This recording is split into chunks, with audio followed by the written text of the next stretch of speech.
উত্তাল খরস্রোতা যমুনা নদী, যার বুক চিরে প্রতিদিন জীবনযুদ্ধ করে এগিয়ে চলে হাজারো মানুষ। আজ আমরা এসেছি চর কাটমা, যেখানে নদীর ঢেউয়ের সাথে মিশে আছে মানুষের হাসি, কান্না, সংগ্রাম আর বেঁচে থাকার গল্প। বৈশাখের শুরু, এই সময় যমুনার রূপ যেন এক ভিন্ন সৌন্দর্যের আবরণে ঢাকা, কখনো শান্ত, আবার কখনো বা ভয়ঙ্কর। এই নদী আবার এই জনপদের মানুষের একমাত্র ভরসা। নদীর বুক চিরে ধীরে ধীরে এগিয়ে চলছে খেয়া নৌকা, যার প্রতিটি যাত্রী বহন করছে জীবনের না বলা গল্প। বাংলার রূপ ও বৈচিত্র্যময় প্রকৃতি আসলে কতটা সুন্দর। উপরে নীল আকাশ আর নিচে নদীতে গোসল করছে মহিষের দল, আর তার পাশ দিয়ে বয়ে চলছে ছোট্ট একটি খেয়া নৌকা। প্রকৃতির এমন রূপ দেখে মনে পড়ে যায় কবি জীবনানন্দ দাশের কথা, মনে পড়ে যায় পল্লী কবি জসিমউদ্দিনের কথা। ছোট্ট বালক রাসেল তাদের ছাগলের পাল নিয়ে ঘাস খাওয়াতে নিয়ে যাচ্ছে মাঠের ভিতর।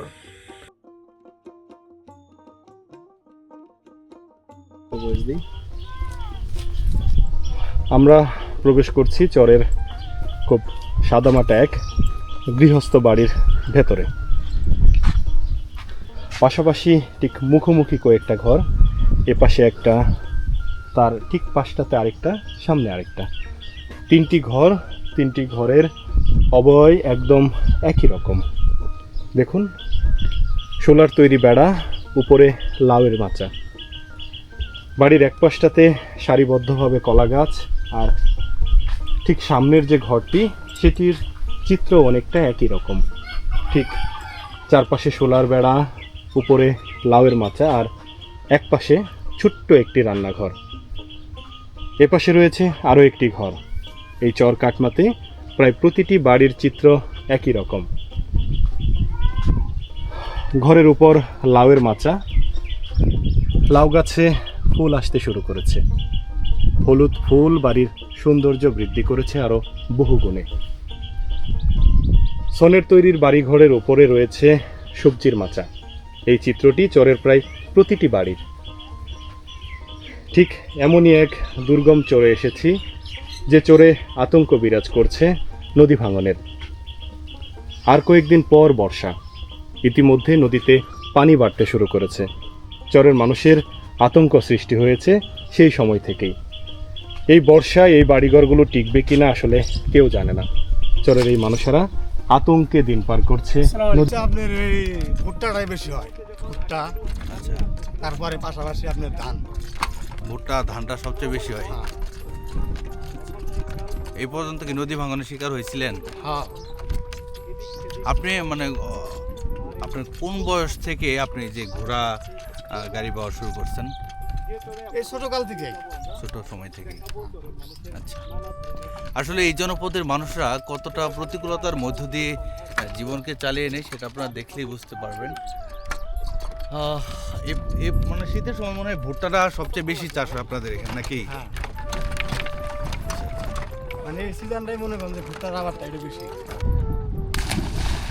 শৈশবের খেলাধুলা নিয়ে ব্যস্ত কিশোররা নৌকার এক পাশ থেকে নদীতে ঝাঁপ দিচ্ছে। এখানে চাষ করা হয়েছে কাউন। কাউন বাংলাদেশের মধ্যে খুবই জনপ্রিয় এবং পুষ্টিকর একটি খাবার, কিন্তু এটি এখন বিলুপ্তির পথে। যমুনা থেকে উঠে আসা হিমেল হাওয়ায় দুল খাচ্ছে কাউনের ঘাসগুলো। আহ, প্রকৃতি কতই না সুন্দর। কাউনগুলো এখন অনেকটা পেকে গেছে, আর কিছুদিনের মধ্যেই হয়তোবা কৃষক কেটে তা ঘরে নিয়ে যাবে। এখন বৈশাখ মাসের শেষের দিকে, আর তার জন্যই নদীতে নতুন পানি আসতে শুরু করেছে। যদিও এখন নদীতে পানি অনেকটাই কম, হয়তোবা বর্ষার সময় আরও কয়েক গুণ পানি বেড়ে যাবে। এখানে ঘাট চলে যাবে আরও অনেকটা উপরের দিকে। আসলে নদী তীরবর্তী মানুষদের জীবনটা প্রত্যেক মৌসুমে, অর্থাৎ প্রত্যেক সিজনে পরিবর্তনশীল। কাকা কই গেছিলেন? এটা কি সিরাজনগর নাকি? করলা কি মানে আপনার খেতে নাকি? হ্যাঁ, খেতে। এই পাশে চরে আপনার ক্ষেত আছে? হ্যাঁ, অনেক খেতে। নাকি করলা তো মাশাআল্লাহ ভালো, সাইজগুলো ভালো হয়েছে। কতটুকু জায়গায় করলা আবাদ করছেন? এই করছিলেন প্রায় 1 বিঘে হবে না, কম করে হলো। ফলন তো আলহামদুলিল্লাহ ভালো। এগুলো কি সব বর্গা দেওয়া? হ্যাঁ, বর্গা দিছি। এই যে নৌকায় যাতায়াত করেন, এটা তো আসলে আপনাদের জন্য একটা দুর্ভোগ। দুর্ভোগিত। নদী এলাকার মানুষ তো আসলেই দুর্ভোগ। কষ্ট না, যা আছে। নদীতে পানি আসতে কেমন সময় লাগবে আর? এই যে এখন আসবে, জ্যৈষ্ঠ মাসে আসবে, এই জ্যৈষ্ঠ মাসে আসবে। পৌষ মাস শেষের দিকে আসবে, করে যাবো গেলে। কাকার কি ভুট্টা খেতে ওই পাশে নাকি? আসবে। ও ভুট্টা নিয়ে আসলেন। কাকার করলা খেতে করলা আর আপনার ভুট্টা। ভুট্টাও আছে। ঘোড়ার লেগাম ধরে থাকা কিশোরটির নাম বক্কর। বক্করের বাড়ি নদীর ওই পারে, অর্থাৎ চর কাটমাই। এ পারে এসেছিল ঘোড়ার বাচ্চা নিতে, কিন্তু নৌকা অনেকটা উঁচুতে থাকার কারণে ঘোড়া সহজে তুলতে পারছিল না।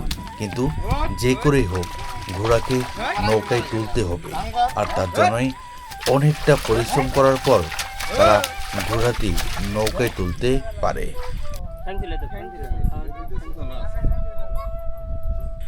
নৌকাই হলো কেবলমাত্র নদী তীরবর্তী চরাঞ্চলের মানুষদের একমাত্র বাহন।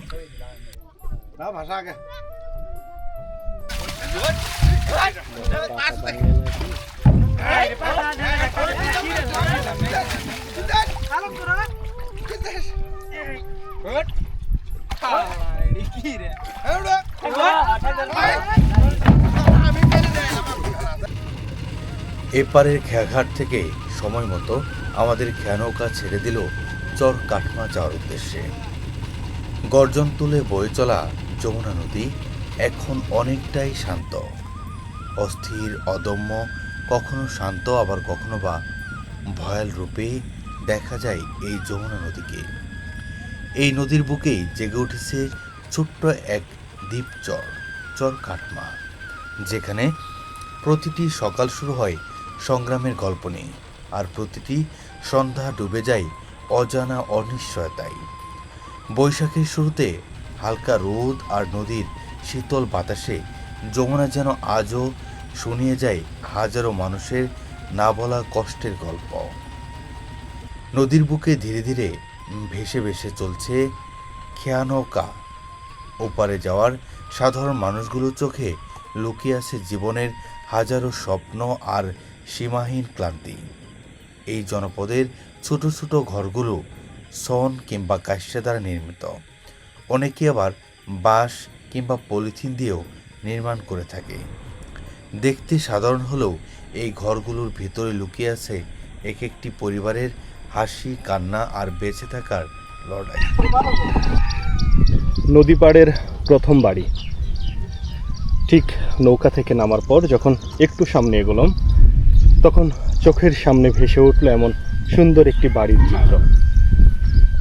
দূর থেকে দেখে কাছে না এসে থাকতে পারলাম না।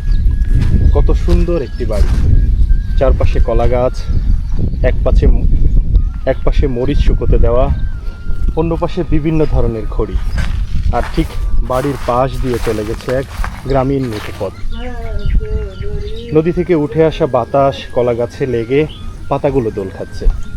বাড়ির দৃশ্যটি যেন আরো বহু গুণে বেড়ে গেছে। কাকা ভালো আছেন? হ্যাঁ হ্যাঁ। আপনি ভাত খাইতেছিলেন? তখন আপনার ঘরটা এইরকম ছিল না, একটু অন্যরকম ছিল।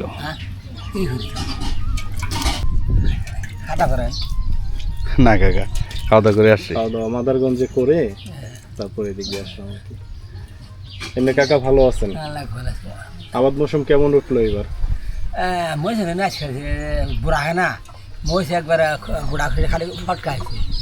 মরিচ নষ্ট হয়ে গেছে। ভুট্টা করছিলেন? ভুট্টা করেননি। আপনি যে আমাদের মনে রাখছেন, আর প্রায় 1 বছর আগে মনে হয় আসছিলাম। বেশি হবো। আপনি যে আমাদের মনে রাখছেন, হ্যাঁ, এটা তো অনেক। ওই পারের বাসিন্দা? এইখানে আবাদ মৌসুম করে। বাসিন্দা এই পারে নদী ভাঙ্গে যায় ওই পার গেছি না জমি জমা এখানে কিন্তু থাকে না। থাকি ওখানে মনে এখন বাসা বাড়ি নালা থাকে এখন বুঝছেন দাদু এটা কি দুধ নাকি? দুধ মানে গরুর দুধ? মহিষের দুধ। ও মহিষের দুধ। জি লিটার কত করে? 80 টাকা। 80 টাকা লিটার। এগুলোর দাম কেমন? নদী তীরবর্তী চরাঞ্চলের মানুষগুলো স্বামী স্ত্রী একে অপরের সহযোদ্ধা হিসেবে কাজ করে পরিবারকে সামনের দিকে আরো এগিয়ে নিয়ে যাওয়ার জন্য।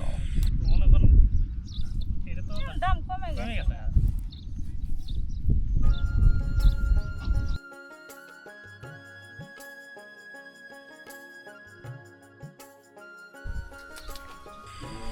ভর দুপুর বেলা নদী তীরবর্তী চরাঞ্চলের বাড়িগুলোতে গেলে বেশিরভাগ সময় মানুষ খুঁজে পাওয়া যায় না, কারণ তখন তারা ব্যস্ত থাকে তাদের আবাদি ফসলের মাঠে, কিংবা কেউ বা যায় নদীর ওপারে নিত্য প্রয়োজনীয় কাজের জন্য। নদীর জন্য এটা ব্যবহার করি না, ওই আছে আগলেই কি হয়। এখানে গরু বাছুর রাখেন? গরু আছে। আর এটা থাকার জায়গা। জি কি মরিচ রাখছেন না? জি। মরিচগুলা বিক্রি করবেন কতদিন পর? এই যে ব্যবহারে এটা কি শুকনো মরিচ সবগুলা? জি ওই মেরা এটা কি জাতের মরিচ মূলত? কি জাতের মরিচ এটা? এটা এই দেশি মরিচ। দেশি মরিচটা না? এটা মন কেমন দাম? কিছুদিন আগে 14,000 টাকা দাম করে গেছিল, তখন দিনই খায়। আচ্ছা, 14,000 টাকা মন দাম হয়েছে মরিচ। এখনকার কমে গেছে, এখন কিরকম দাম?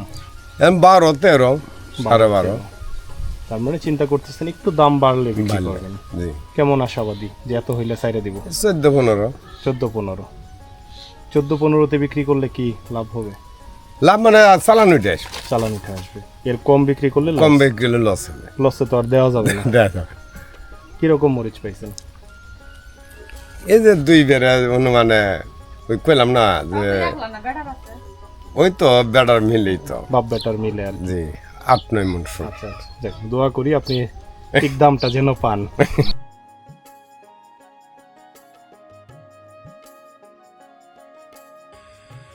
চরের এই ঘরগুলোতে লুকিয়ে আছে এক একটি পরিবারের হাসি, কান্না আর বেঁচে থাকার লড়াই।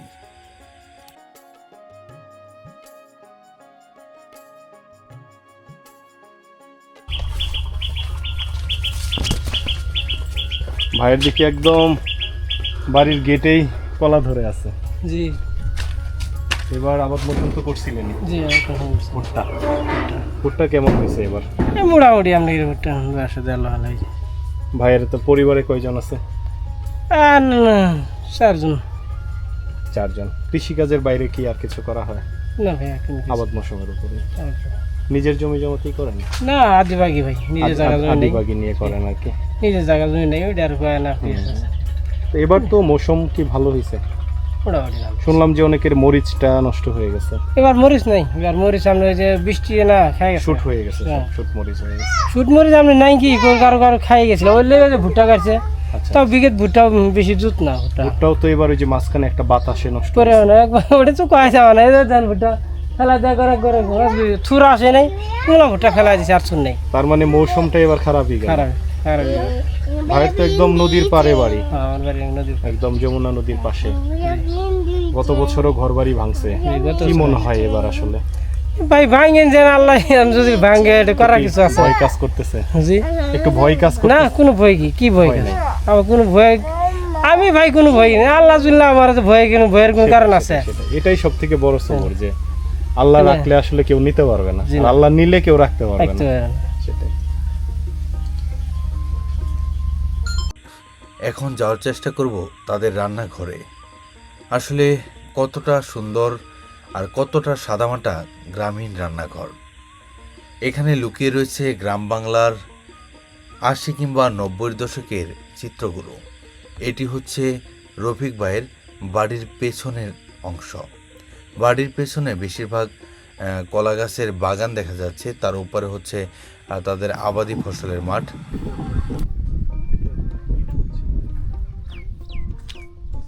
মুহূর্তের বাদামগুলো ঘরে উঠাচ্ছে।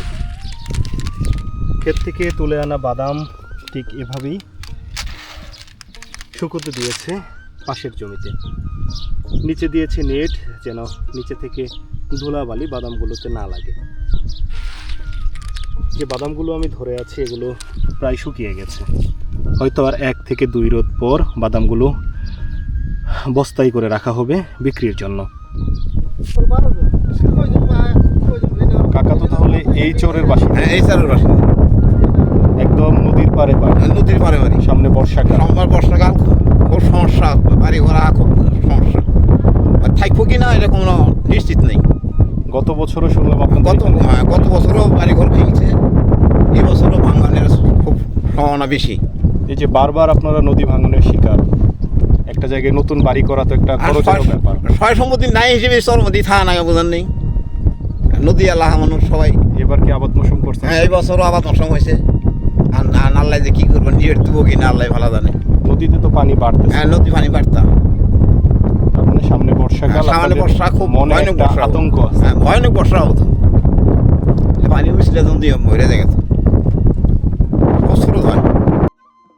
নদীর তীরবর্তী চরাঞ্চলের বসতভিটাগুলোতে বড় কোনো বৃক্ষের দেখা মেলে না, তবে কলা গাছের দেখা প্রত্যেক বাড়ির আশেপাশে মেলে। কারণ কলা গাছ তাদের খুবই গুরুত্বপূর্ণ, এবং যখন বর্ষা মৌসুমে অতিরিক্ত মাত্রায় পানি বেড়ে যায় তখন এই কলা গাছ দিয়েই তারা ভেলা কিংবা ভুড়া তৈরি করে তাদের নিত্য প্রয়োজনীয় জিনিসপত্র এক জায়গা থেকে অন্য এক জায়গায় স্থানান্তরিত করে। বর্ষা আসার আগেই নদী তীরবর্তী চরের মানুষগুলো তাদের উৎপাদিত ফসল একটি নিরাপদ জায়গায় রেখে দিচ্ছেন, কারণ আর কয়েকদিন পরেই শুরু হবে বর্ষা।